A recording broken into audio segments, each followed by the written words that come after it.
नमस्ते dear viewers. आज के इस वीडियो में हम लोग देखेंगे पावर डिसिपेशन क्या होता है। प्यारे व्यूअर्स, हम लोगों ने पिछली वीडियो में देखा कि डैम्प्ड ऑसिलेशंस किसे कहते हैं, है ना, वहाँ पर होता क्या है, डिफरेंशियल इक्वेशन कैसे हम लोग ऑब्टेन करते हैं डैम्प्ड ऑसिलेशंस का। ओके, साथ ही साथ हम लोगों ने वहाँ पर उस डिफरेंशियल इक्वेशन को सॉल्व करके एक सॉल्यूशन भी ऑब्टेन किया था।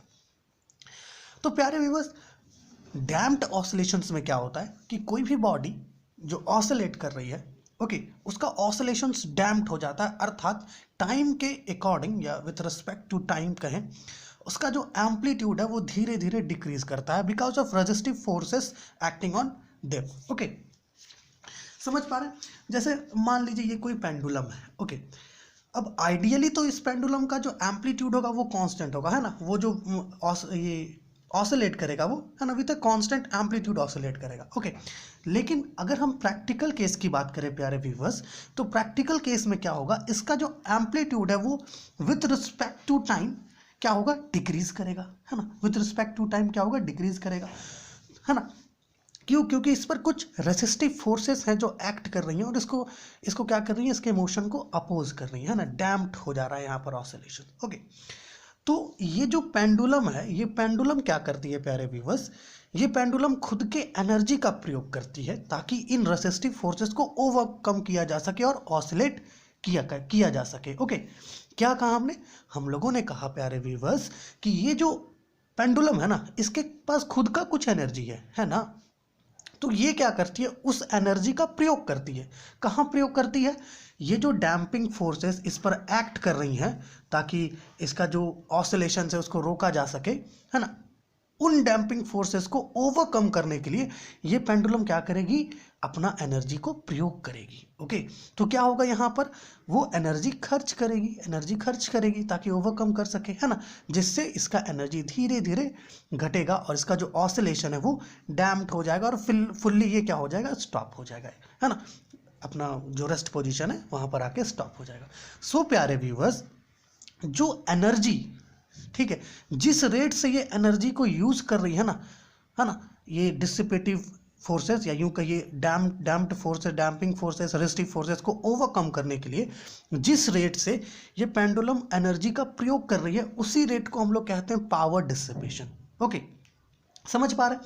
यहाँ पर हम लोगों ने लिखा है कि the rate of dissipation of energy is called power dissipation. Okay, हमारा पेंडुलम के पास क्या है, कुछ एनर्जी खुद का। अब ये क्या करेगी, उस एनर्जी की मदद से जो फोर्सेस इनको रोक रही है ना, अपोज कर रही है ऑसिलेट करने से, उन फोर्सेस को ओवरकम करने का कोशिश करेगी, है ना, जिससे ये एनर्जी क्या होगा, लॉस्ट करेगी धीरे धीरे, है ना। तो जिस रेट से एनर्जी डिसिपेट होता है, अर्थात जिस रेट से एनर्जी ये प्रयोग करती है ओवरकम करने के लिए इन रेजिस्टिव फोर्सेस को, उस एनर्जी को, है ना, हम लोग कहते हैं पावर डिसिपेशन, है ना। सो मैथमेटिकली हम लोग इसे कुछ इस प्रकार से लिखते हैं, P is equal to D E by D T. Okay, बहुत जगह यहाँ पर नेगेटिव का सिंबल भी आपको देखने को मिलेगा, ठीक है। यहाँ पर E क्या है प्यारे व्यूअर्स, E है टोटल एनर्जी, है ना। मान लीजिए कि पेंडुलम ऑसिलेट कर रहा है और किसी एक इंस्टेंट ऑफ टाइम में, मान लीजिए कोई एक इंस्टेंट ऑफ टाइम T है, उस इंस्टेंट ऑफ टाइम T में जो टोटल एनर्जी होगा इस पेंडुलम के पास, है ना, वो टोटल एनर्जी E है। ओके, सो प्यारे व्यूअर्स, यहाँ पर ये जो पावर डिसिपेशन है ना, इसको हम लोग एक और प्रकार से लिखते हैं, मतलब एनर्जी की फॉर्म में। ओके, कुछ इस प्रकार से देखिए प्यारे व्यूअर्स, हमें पता है जो काइनेटिक एनर्जी होता है, ओके, आप इसे एवरेज काइनेटिक एनर्जी कह सकते हो। जो एवरेज काइनेटिक एनर्जी होता है एक सिंपल हार्मोनिक ऑसिलेटर में, इसका वैल्यू हम लोगों ने पिछली वीडियो में पता किया था, है ना। वो कितना था, वो था 1/4, okay, 1/4 m A not square, okay, omega square. Okay, ये था एवरेज काइनेटिक एनर्जी एक हार्मोनिक ऑसिलेटर में। कब?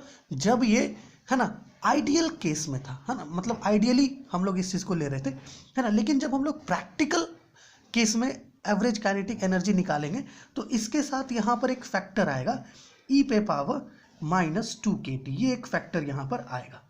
ये फैक्टर हमें ये बताता है कि जो काइनेटिक एनर्जी है ना, ये धीरे धीरे डिक्रीज करेगा। उसी प्रकार प्यारे व्यूवर्स, एवरेज पोटेंशियल एनर्जी भी हम लोगों ने निकाला था आइडियल के केस में, है ना। जब कोई भी एक मतलब एक मान लीजिए पेंडुलम है, ये वो पेंडुलम कांस्टेंट एम्पलीट्यूड से ए एम्पलीट्यूड से ऑसिलेट किए जा रहा है, तो उस स्थिति में हम लोगों ने वहां पर पोटेंशियल एनर्जी भी निकाला था, काइनेटिक एनर्जी भी निकाला था। Okay, average value. तो ये वाला यहाँ तक उसका काइनेटिक एनर्जी था। Okay, average kinetic energy. लेकिन जब हम लोग डैम्प्ड के केस में निकालेंगे ना, तो उसके साथ यहाँ पर एक फैक्टर आता है e पे पावर -2 kT। उसी प्रकार पोटेंशियल एनर्जी के केस में भी प्यारे व्यूअर्स होता है, सेम वैल्यू हमें मिलता है 1/4 m A0² omega square e पे पावर -2 kT।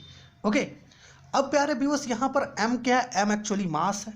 ओके, A0 जो है प्यारे व्यूअर्स, ये आपका कह सकते हो कि एम्पलीट्यूड है।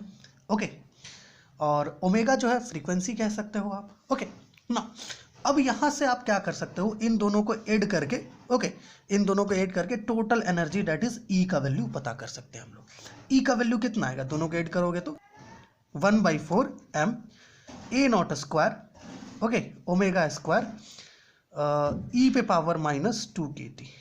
ओके, चलिए इसको भी प्लस कर लेते हैं, 1/4 m A0² omega square e पे पावर -2 kT। ओके, सो इन दोनों को ऐड कीजिए तो टोटल एनर्जी का वैल्यू, टोटल एनर्जी ई का वैल्यू मिल जाएगा। दोनों को ऐड करते हैं तो हमें मिलेगा, यहाँ पर आप ऐड करोगे तो 1/4 कॉमन है, एंड आप इसको ऐड करते हो तो यहाँ पर आपको इसका वैल्यू मिलेगा 1/2, okay, m A0² omega square e पे पावर -2 kT। यहाँ पर इसका वैल्यू देखने को मिलेगा। अब प्यारे व्यूअर्स थोड़ा और एक चीज़ याद कीजिए, यहाँ पर जो आप वैल्यू देख रहे हैं ना, यहाँ तक ये वाला जो वैल्यू देख रहे हैं, ये एक्चुअली टोटल एनर्जी होता है। किस केस में? जब डैम्पिंग एब्सेंट हो, है ना, मतलब आइडियल के केस में ये 1/2 m A0² ओमेगा स्क्वायर क्या होता है, टोटल एनर्जी होता है ना। सो आप इसे कुछ ऐसे भी लिख सकते हो, E = E0, है ना, ई पे पावर -2 kT। ओके प्यारे व्यूअर्स, E0 क्या है? ये टोटल एनर्जी है in the absence of damping. Okay, now अब यहाँ पर हम लोग इस पावर डिसिपेशन का वैल्यू पता कर सकते हैं कुछ इस प्रकार से। ओके, d/dt E है, E के जगह पर आपको क्या करना है, E0 ई पे पावर -2 kT रख देना है। ठीक, इतना रख देंगे। ठीक है, अब थोड़ा डिफरेंशिएट कीजिए टाइम के रिस्पेक्ट पर, तो क्या मिलेगा प्यारे व्यूअर्स, P = E0 ई पे power -2 kT dot k। Okay, समझ पा रहे हैं यहाँ तक? साथ ही साथ प्यारे व्यूअर्स यहाँ पर आप गौर कीजिए, ये 2 है। ओके, यहाँ पर ये 2 है, तो इस 2 को भी यहाँ पर आना होगा नीचे, है ना। अब चूंकि यहाँ नेगेटिव का सिंबल था, ये नेगेटिव का सिंबल को कंटिन्यू रखिए, और यहाँ पर इस 2 के साथ भी एक नेगेटिव आएगा, so it will become positive. Okay, देखिए यहाँ पर P = क्या हो जाएगा, E0 ई पे पावर -2 kT डॉट 2 इंटू यहाँ पर ये जो K है ना, ये एक्चुअली इसका वैल्यू हम लोग 1/2 टाउ लिखते हैं। सो 2 और 2 आप यहाँ से कैंसिल कर दो।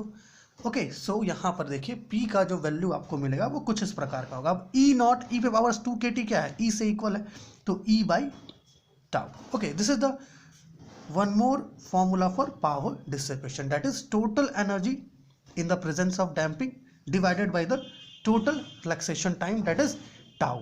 ओके, सो आशा आप ये समझ पाए होंगे कि पावर डिसिपेशन क्या होता है। प्यारे व्यूअर्स, पावर डिसिपेशन एक्चुअली में क्या है, जनरली जिस रेट से हमारा जो ऑसिलेटर है वो जिस रेट से एनर्जी को डिसिपेट कर रही है, अर्थात लॉस्ट कर रही है ना, for overcoming the resistive forces और डैम्पिंग फोर्सेस, ओके, उसी को कहते हैं पावर डिसिपेशन। ठीक,